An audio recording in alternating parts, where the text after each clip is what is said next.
भारत ने कनाडा को दहशतगर्द मुल्क करार दे दिया कि दहशतगर्दों को पनाह देते हैं। एफएटीएफ में डालने की बात करें, वीजे सस्पेंड किए कनाडा के 40 डिप्लोमेट्स को, कहा कि गेट आउट फ्रॉम इंडिया। इतनी बड़ी पावर कनाडा बोल नहीं रहा।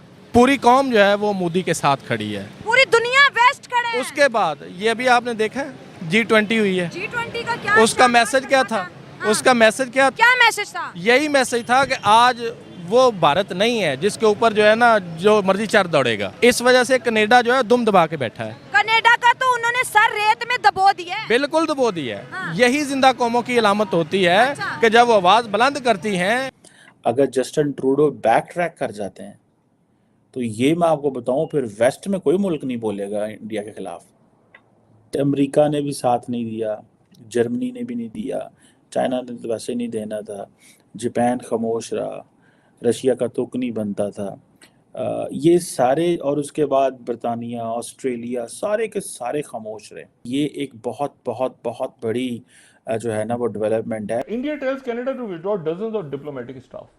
उन्होंने कहा है कि बहुत बड़ी तादाद में कनाडा के जो सफारतकार हैं वो इंडिया छोड़ दें, इंडिया छोड़ दें, इंडिया छोड़ दें। ये अपने मुल्क में इन कनाडा के सफारतकारों को निकाल रहे हैं। ब्रेकिंग न्यूज़ है, और वो न्यूज़ ये है कि इंडिया ने कनाडा को ये धमकी दी है या ये कहा है कि अपने 41 डिप्लोमेट्स को रिपैट्रिएट करो। यानी इंडिया ने फैसला किया है कि कनाडा के 40 से ज़्यादा डिप्लोमेट्स को किक आउट कर दिया जाए इंडिया से। अब ये एक बहुत बड़ी डेवलपमेंट इसलिए है कि ये इंडिया की विन विन पोजीशन है। इंडिया की एक ऐसी सिचुएशन है कि जिसमें एक बड़ी जंग हमने देखी इंडिया और कनाडा के बीच, जो कि अल्फाज की जंग थी, डिप्लोमेटिक आप कह सकते हैं इसको। एक लड़ाई चल रही थी डिस्प्यूट पे, और उसके बाद अब इस इंडिया के इस स्टेप से, इस स्टेटमेंट से ये नज़र आ रहा है कि ये इंडिया ये जंग जीत गया। ये जो एक डिप्लोमेटिक वॉर थी ये जीत गया इंडिया।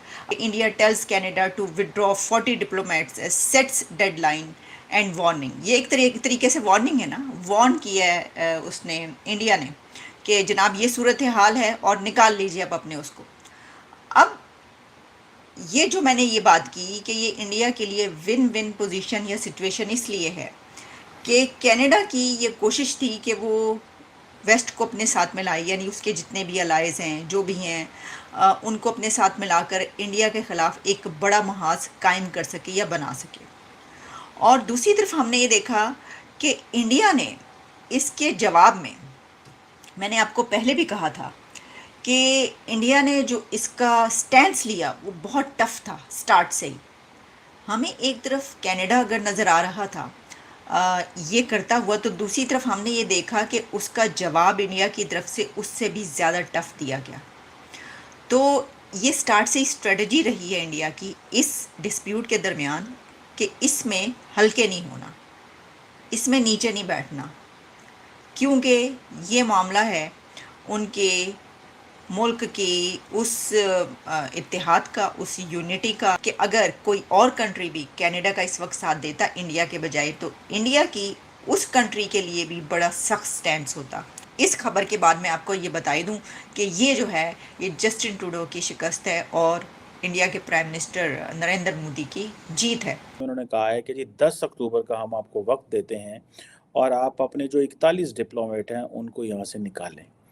ये बहुत बड़ी डेवलपमेंट है। उसकी वजह ये है, जो मैं समझता हूँ, कि कनाडा का साथ वेस्टर्न ममालिक ने नहीं दिया, अमेरिका ने भी साथ नहीं दिया, जर्मनी ने भी नहीं दिया, चाइना ने तो वैसे नहीं देना था, जापान खामोश रहा, रशिया का तुक नहीं बनता था। ये सारे, और उसके बाद बरतानिया, ऑस्ट्रेलिया, सारे के सारे खामोश रहे। इसका मतलब ये है कि ये एक बहुत बहुत बहुत बड़ी जो है ना वो डेवलपमेंट है। मैं इसको इस एंगल से भी देखता हूँ। पहला एंगल तो ये है कि इंडिया को इस चीज़ का पता है कि अगर हमने इस मसले को लाइट लिया तो हम जो हर रोज़ हमारा इमेज दुनिया में बिल्ड हो रहा है वो कंप्रोमाइज़ हो जाएगा। अगर इंडिया को दुनिया समझ रही है कि इंडिया एक इमर्जिंग पावर है, तो यहाँ पे आपको कनाडा को एक टफ पोजीशन लेनी पड़ेगी। पहली बात, मुझे तो ऐसे लगता है कि डॉक्टर जयशंकर से एंटनी ब्लिंकन साहब ने बड़े धीमे लहजे में बात की है, इतनी हल्की बात की है कि डॉक्टर जयशंकर ने औंधी ही क्या डिप्लोमेट कर दो। ट्रूडो साहब जो उम्मीद लगा के बैठे हुए थे ब्लिंकन से, वो उन्होंने नहीं की बात। और जो जिस तरह डॉक्टर जयशंकर को उन्होंने अमेरिका में वेलकम किया और कोई मीटिंग पोस्टपोन नहीं की, कुछ नहीं किया। इंडिया जो है वो एक जिसे वो कहते हैं ना, India is not a status को पार। इंडिया अपने आप को एक प्रॉपर वो समझते हैं कि हमें वो एक जिसे वो कहते हैं ना कि रिविजनिस्ट पार है, ठीक है। अगर जस्टिन ट्रूडो बैक ट्रैक कर जाते हैं तो ये मैं आपको बताऊं, फिर वेस्ट में कोई मुल्क नहीं बोलेगा इंडिया के खिलाफ। मैं समझता हूं कि ये बेसिकली कनाडा के पास कम लेवरेज है टू स्ट्राइक बैक, ठीक है। और लेकिन इंडिया के पास ज़्यादा लेवरेज है, क्योंकि इंडिया अपना डोमेस्टिक पॉलिटिकल स्कोर भी सेटल कर लेंगे, वो डोमेस्टिकली भी प्रेशराइज कर लेंगे, इंटरनेशनली भी अपना इमेज ठीक कर लेंगे। कनाडा के साथ जो ट्रेड इतनी लंबी चौड़ी नहीं है। उन्होंने पिछले 10 कुछ सालों में कनाडा ने कोई इंडिया के अंदर इन्वेस्टमेंट की है, लेकिन इतने बड़े पैमाने पे नहीं की। सो वो समझते हैं कि जी ठीक है, हमें क्या ज़रूरत है इतनी करने की, इन्वेस्टमेंट करने की।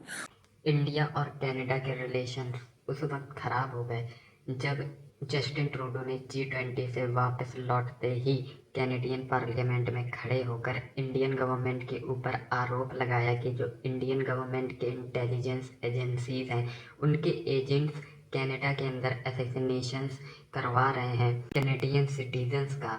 और इस पर उन्होंने कोई एविडेंस भी नहीं दिया। उन्होंने सिर्फ ये बोला कि हमारे पास एविडेंस है, और जब भारत सरकार ने उनसे पूछा कि जो आपके पास एविडेंस है वो उनको भी दिखाएं, उनको भी बताएं, तो उस पर उनका कोई जवाब नहीं आया। और आज तक एक भी एविडेंस इंडियन गवर्नमेंट को अभी तक कनाडा द्वारा प्रोवाइड नहीं किया गया है। इस वजह से उनका केस काफ़ी फ्लैट पड़ चुका है। और जो सबसे बड़ी गलती ट्रूडो एडमिनिस्ट्रेशन ने करी वो ये कि एक नाज़ी वेटरन को अपनी पार्लियामेंट के अंदर सम्मानित किया, जिस पर रशिया, इजराइल, पोलैंड जैसे देशों का बैकलैश फेस करना पड़ा। और साथ ही साथ ट्रूडो को उसी पार्लियामेंट में खड़े होकर माफ़ी भी मांगनी पड़ी।